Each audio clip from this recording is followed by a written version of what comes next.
যে ফার্দার কোলোনোস্কোপির সঠিক সময় কি, সেক্ষেত্রে আমরা দু তিনটি জিনিস দেখি। এক হচ্ছে পলিপের সাইজ।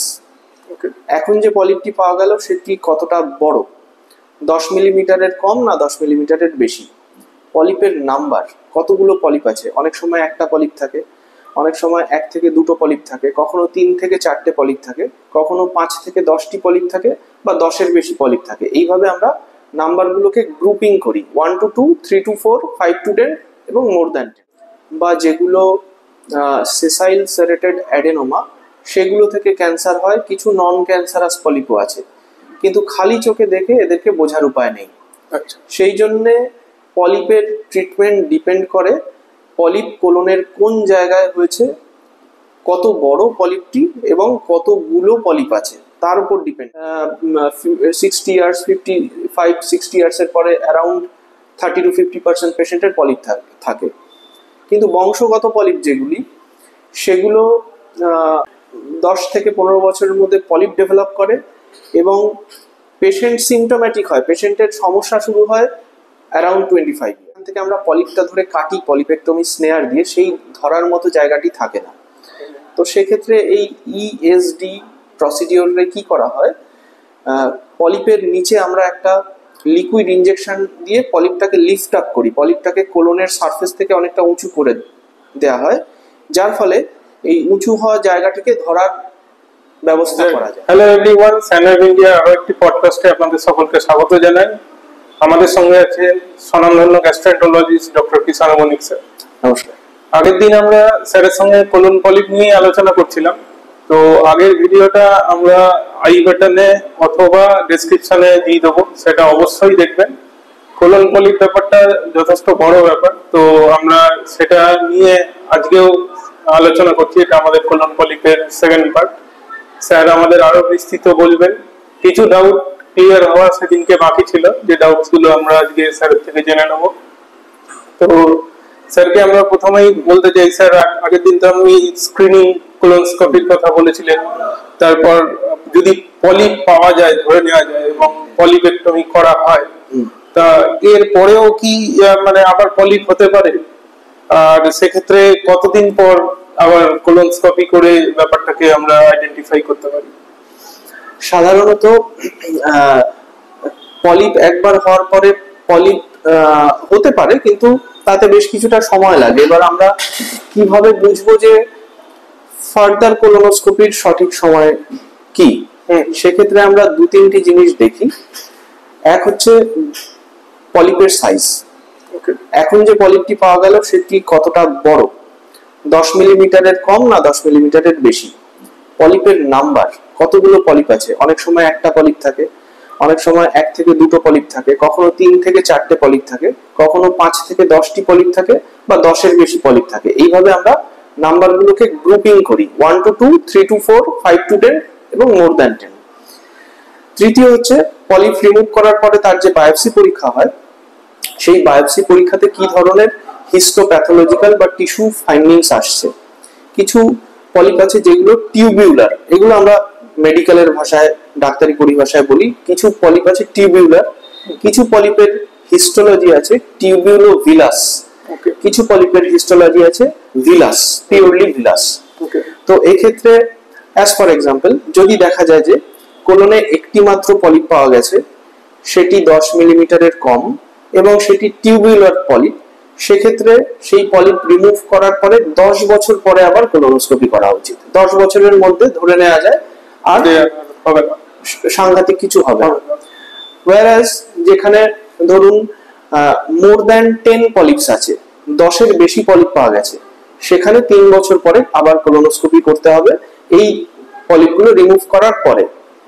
তেমনি ভাবে যেখানে 3 থেকে 4টি টিউবুলার পলিপ আছে, পলিপগুলির সাইজ 10 মিলিমিটারের কম, সেক্ষেত্রে আমরা 5 বছর পরে আবার কোলোনোস্কোপি করাই। তো এইভাবে আমরা ক্লাসিফাই করি যে স্ক্রিনিং কোলোনোস্কোপি কোন রোগীর ক্ষেত্রে কতদিন পরে প্রয়োজন। সেটি পলিপের নাম্বার, সাইজ এবং হিস্টোপ্যাথোলজির ক্যারেক্টারের উপর ডিপেন্ড করে 10 বছর, 5 থেকে 7 বছর, 3 থেকে 5 বছর, এভাবে আমরা করে থাকি, ঠিক করে থাকি। কখনো দেখা যায় যে যে পলিপ আমরা পেলাম প্রথমবারে, সেই পলিপ রিমুভ করা হলো টুকরো টুকরো ভাবে, পিসমিল, পলিপটাকে একবারে কেটে বার করা গেল না, টুকরো টুকরো ভাবে পলিপ রিমুভ করা হলো। তো সেক্ষেত্রে আমাদেরকে 6 মাস পরে আবার কোলোনোস্কোপি করে দেখতে হয় যে সেই জায়গাটা সুস্থ আছে না সেখানে আবার পলিপ হয়েছে। ঠিক স্যার। স্যার পলিপ এই ব্যাপারটা যখনই মানুষ শোনে তখনই একটা সন্দেহ জাগে যে মানে ক্যান্সার হলো কিনা, বা এই পলিপ থেকে যে ক্যান্সার, এই কি সব পলিপেই ক্যান্সার হতে পারে? না, সব পলিপ ক্যান্সারাস নয়। কিছু পলিপ যেগুলো অ্যাডেনোমেটাস পলিপ বা যেগুলো সেসাইল সেরেটেড অ্যাডেনোমা, সেগুলো থেকে ক্যান্সার হয়। কিছু নন ক্যান্সারাস পলিপও আছে, কিন্তু খালি চোখে দেখে এদেরকে বোঝার উপায় নেই। সেই জন্য পলিপের ট্রিটমেন্ট ডিপেন্ড করে পলিপ কোলনের কোন জায়গায় হয়েছে, কত বড় পলিপটি এবং কতগুলো পলিপ আছে তার উপর ডিপেন্ড করে। ক্যান্সারাস নন ক্যান্সারাস পলিপ বোঝা যায় পলিপেক্টমি করার পরে, সেই পলিপটিকে বায়োপসি পরীক্ষা করার পরে। যেমন কিছু পলিপ হয় জুভেনাইল পলিপ, কিছু পলিপ হয় পেউট-জেগার সিনড্রোম বলে একটা পলিপ আছে, সেই ধরনের পলিপ। এই পলিপগুলো কিন্তু নন অ্যাডেনোমেটাস পলিপ বা হেমাটোমেটাস পলিপ, এইগুলোর ক্যান্সার পোটেনশিয়াল খুবই কম। আচ্ছা স্যার, কিভাবে বুঝবো কোন পলিপ থেকে ক্যান্সার হয়? এইগুলোই কি উপায় যেগুলো আপনি বললেন? হ্যাঁ, পলিপ রিমুভ করার আগে অবধি বোঝা খুব মুশকিল কোন পলিপ ক্যান্সার, কোন পলিপ থেকে পরবর্তীকালে ক্যান্সার হতে পারে বা কোন পলিপ থেকে পরবর্তীকালে ক্যান্সার হওয়ার সম্ভাবনা কম। সে কারণেই পলিপের ট্রিটমেন্টে খালি চোখে দেখে পলিপ কেমন লাগছে তার উপর ট্রিটমেন্টটা খুব একটা নির্ভর করে না। ট্রিটমেন্ট নির্ভর করে পলিপের নাম্বার, সাইজ এবং কতগুলি পলিপ আছে তার উপরে।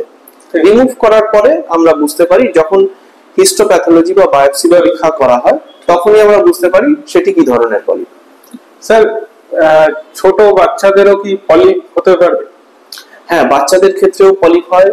জুভেনাইল পলিপ যেগুলো, সেগুলো বাচ্চাদের ক্ষেত্রে হয় এবং সেক্ষেত্রে সেই পলিপগুলোর ক্যান্সার পোটেনশিয়াল খুবই কম বা নীল বললেই চলে।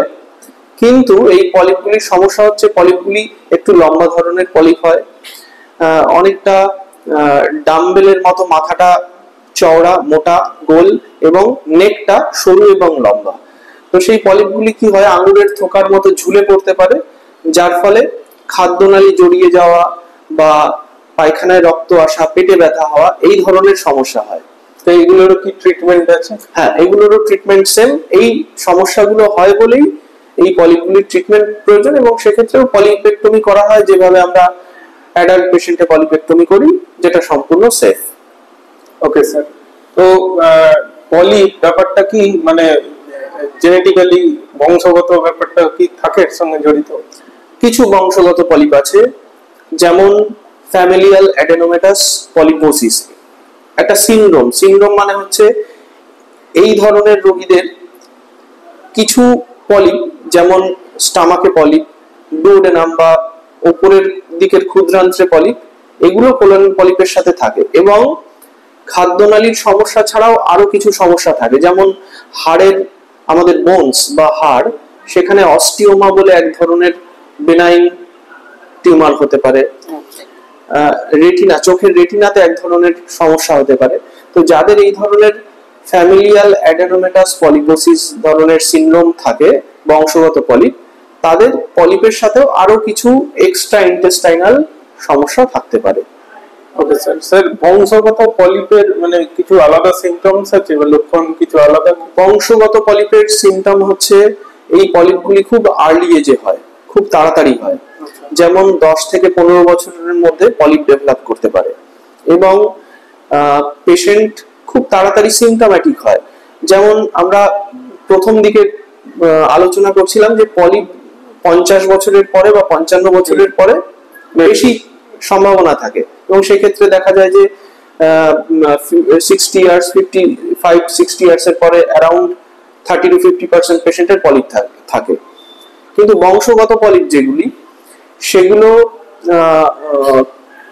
10 থেকে 15 বছরের মধ্যে পলিপ ডেভেলপ করে এবং পেশেন্ট সিমটোম্যাটিক হয়, পেশেন্টের সমস্যা শুরু হয় অ্যারাউন্ড 25 ইয়ার্স। তো বংশগত পলিপে কিন্তু অনেকটাই আগে সিমটোম্যাটিক হয়। তাহলে কবে থেকে মোটামুটি স্ক্রিনিংটা চালু করা মানে শুরু করা উচিত? বংশগত পলিপ প্রাথমিকভাবে যদি কোনো রোগীর ধরা পড়ে, সেটা আমরা কিভাবে বুঝবো, আভাস পাবো যে এটা বংশগত? এই ধরনের এই ফ্যামিলিয়াল অ্যাডেনোমাটাস পলিপোসিসে যখনই আমরা কোলোনোস্কোপি করে পলিপ পাবো, সেখানে অসংখ্য পলিপ থাকবে, মোর দ্যান 100, মানে যেমন কার্পেটের মতো পলিপে ভর্তি। তো তখনই আমরা সাসপেক্ট করব যে এই রোগীর হয়তো বংশগত পলিপ আছে। এবং যখন সেটা থাকবে, তার যারা ফার্স্ট ডিগ্রি ফ্যামিলি মেম্বার, ভাই বোন বা মা বাবা, বিশেষ করে ভাই বোন, তাদের ক্ষেত্রেও স্ক্রিনিং টেস্ট করা হতে পারে। কিছু আমরা জেনেটিক টেস্টও আছে। প্রথমে আমরা তাদেরকে জেনেটিক টেস্ট অফার করি। জেনেটিক টেস্ট মানে জিন বা ক্রোমোজোমের টেস্ট। সেই ক্রোমোজোমের টেস্ট যখন পজিটিভ হবে, তখন মানে তার ভাই বোনেরা, তাদের ক্রোমোজোমের টেস্ট যদি পজিটিভ আসে, তখন তাদের 10-12 বছর বয়স থেকেই স্ক্রিনিং কোলোনোস্কোপি বা এন্ডোস্কোপি শুরু করতে হবে। স্যার এই ক্ষেত্রে মানে আপনি বললেন তো কার্পেটের মতো বিছিয়ে থাকে, মানে অনেকটা জায়গা নিয়ে হয়তো থাকবে, ব্যাপারটা ট্রিটমেন্ট কিভাবে সম্ভব? ফ্যামিলিয়াল অ্যাডেনোমাটাস পলিপোসিস বা বংশগত পলিপ, যেখানে অসংখ্য পলিপ থাকে, সেই পলিপ পুরো কোলন জুড়েই থাকে। তো সেক্ষেত্রে আমরা অপারেশনই করি। অপারেশনটাই একমাত্র সুস্থ হওয়ার চিকিৎসা, কোলেক্টমি এবং সেই পলিপের অংশটাকে বাদ দিয়ে দেওয়া। ওষুধের মাধ্যমে এটা একটু না, ওষুধের মাধ্যমে চিকিৎসা নেই। কিছু ওষুধ পরীক্ষাগতভাবে দেখা হচ্ছে যে প্রিভেন্ট করতে পারে কিনা। যার পলিপ হয়ে গেছে তাকে অপারেশনই করিয়ে নিতে হবে। তার ভাই বোন যাদের হয়নি কিন্তু টেস্ট পজিটিভ, তাদের ক্ষেত্রে কিছু ওষুধ পরীক্ষাগতভাবে দেখা হচ্ছে, যেমন অ্যাসকর্বিক অ্যাসিড বা ভিটামিন সি। অনেক সময় NSAID, আমরা যাকে পেন কিলার বা অ্যাসপিরিন জাতীয় ওষুধ বলি। কিছু পেন কিলার বা ব্যথার ওষুধ আছে, যেমন COX-2 ইনহিবিটর বলি। এই ধরনের 2-3টি মেডিসিন আছে। দেখা গেছে তারা এই অ্যাডেনোমাটাস পলিপ বা বংশগত পলিপের তৈরি হওয়ার সময়টাকে বাড়িয়ে দেয়, ডিলে করে দেয়। ঠিক আছে স্যার, বলছি কতদিন মানে কিছু মাস আগে আপনি জাপানে গেছিলেন একটা অ্যাডভান্স কোর্স করার জন্য। তো এই জাপানে গিয়ে এই পলিপ এর ব্যাপারে কি কোর্সটা ছিল, মানে গল্পটা যদি আজকে। হ্যাঁ, ওখানে যে জিনিসটি আমরা করলাম সেটাকে আমরা বলি ESD। আগের ভিডিওতে আমরা এটা আলোচনা করেছি যে এন্ডোস্কোপিক সাবমিউকোসাল ডিসেকশন। ব্যাপারটা কি? ব্যাপারটি হচ্ছে অনেক ক্ষেত্রেই কোলনের পলিপ দেখা যায় যে লম্বা না হয়ে কিছুটা ছড়িয়ে থাকে, ফ্ল্যাট পলিপ, অনেকটা ফ্ল্যাট লিশন। যাদের নেক বা মানে যেখান থেকে আমরা পলিপটা ধরে কাটি পলিপেক্টমি স্নেয়ার দিয়ে, সেই ধরার মতো জায়গাটি থাকে না। তো সেক্ষেত্রে এই ESD প্রসিডিওরে কি করা হয়, পলিপের নিচে আমরা একটা লিকুইড ইনজেকশন দিয়ে পলিপটাকে লিফট আপ করি, পলিপটাকে কোলনের সারফেস থেকে অনেকটা উঁচু করে দেওয়া হয়, যার ফলে এই উঁচু হওয়া জায়গাটিকে ধরার ব্যবস্থা করা যায় এবং সেখানে সেই টিস্যু প্লেন থেকে সেটাকে ডিসেক্ট করে পলিপ রিমুভ করা যায়। তো পলিপেক্টমির এক ধরনের অ্যাডভান্সড চিকিৎসা হচ্ছে ESD। এটা আপনারাই করেন মানে গ্যাস্ট্রোএন্টারোলজিস্টই? এটা গ্যাস্ট্রোএন্টারোলজিস্টই করে থাকে। আচ্ছা, এই জন্য মানে অপারেশন থিয়েটারস বা ওটি এনভায়রনমেন্ট দরকার? হ্যাঁ, ESD প্রসিডিওর একটু কি বলবো, স্কিলফুল বা high demanding surgery, endoscopic surgery. তো সেক্ষেত্রে যে ধরনের হাসপাতালে এই ধরনের সেটআপ আছে, সেই ধরনের হাসপাতালে ESD করা যেতে পারে। একটু সময় সাপেক্ষ, নরমাল পলিপেক্টমির থেকে ESD পলিপেক্টমির অপারেশনের সময়টা বেশি লাগে, কিন্তু সেক্ষেত্রে অ্যাডভান্টেজ হচ্ছে অনেক রোগী থাকেন যাদের অপারেশন নেওয়ার মতো ফিটনেস থাকে না। আমরা অপারেশন করার আগে রোগীকে প্রি অ্যানেস্থেটিক চেকআপ করিয়ে দেখে নিই। অজ্ঞানের ডাক্তারবাবুরা তাদেরকে ফিটনেস সার্টিফিকেট দেন যে এই রোগীকে অজ্ঞান করা যাবে বা বড় অপারেশনের ধকল নিতে পারবে। সেক্ষেত্রে যে রোগীরা সেই ধরনের বড় অপারেশনের ধকল নিতে পারেন না, তাদের ক্ষেত্রে এটি একটি অল্টারনেটিভ। আচ্ছা, তো স্যার এই অঞ্চলে কল্যাণী অঞ্চলে কি ধরনের অপারেশন করার মতো সেটআপ আছে বা করা যেতে পারে? পলিপেক্টমি করা যেতে পারে। পলিপেক্টমি খুব ডিমান্ডিং প্রসিডিওর নয়। আমরা আগেও ডিসকাস করলাম যে day care procedure, polypectomy day care procedure হিসেবে করা যেতেই পারে। ইএসডি প্রসিডিওর একটু টাইম টেকিং, সেখানে আরো কিছু ডেভেলপমেন্টের দরকার এবং সেটা হলে সেটা করা সম্ভব।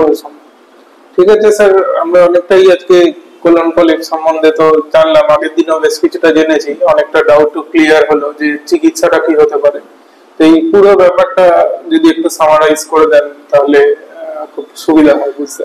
কোলন পলিপ হচ্ছে কোলন ক্যান্সারের খুবই আর্লি স্টেজ। পলিপ স্টেজে যদি সেটাকে ডিটেক্ট করা যায় তো প্রায় 100% ক্ষেত্রেই কোলন ক্যান্সার প্রিভেন্ট করা সম্ভব। কারণ দেখা যায় যে কোলন ক্যান্সার পলিপ থেকেই তৈরি হয়। সেক্ষেত্রে প্রত্যেক মানুষের উচিত 55 থেকে 60 বছর বয়সের পরে একটা স্ক্রিনিং কোলোনোস্কোপি করে দেখে নেওয়া যে কোনো পলিপ আছে কিনা।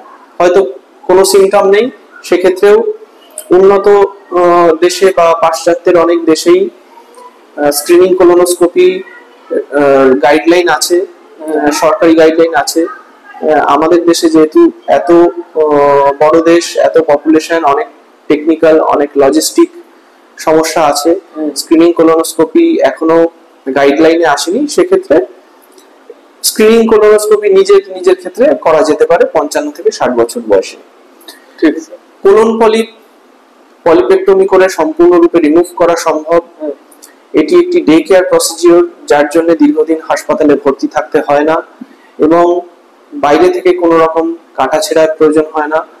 পলিপেক্টমি অপারেশন বা এন্ডোস্কোপিক রিমুভাল করার 6 ঘন্টার মধ্যে রোগী বাড়ি চলে যেতে পারেন এবং একদিনের মধ্যেই নিজের স্বাভাবিক জীবনে, কাজের জীবনে ফিরে যেতে পারেন।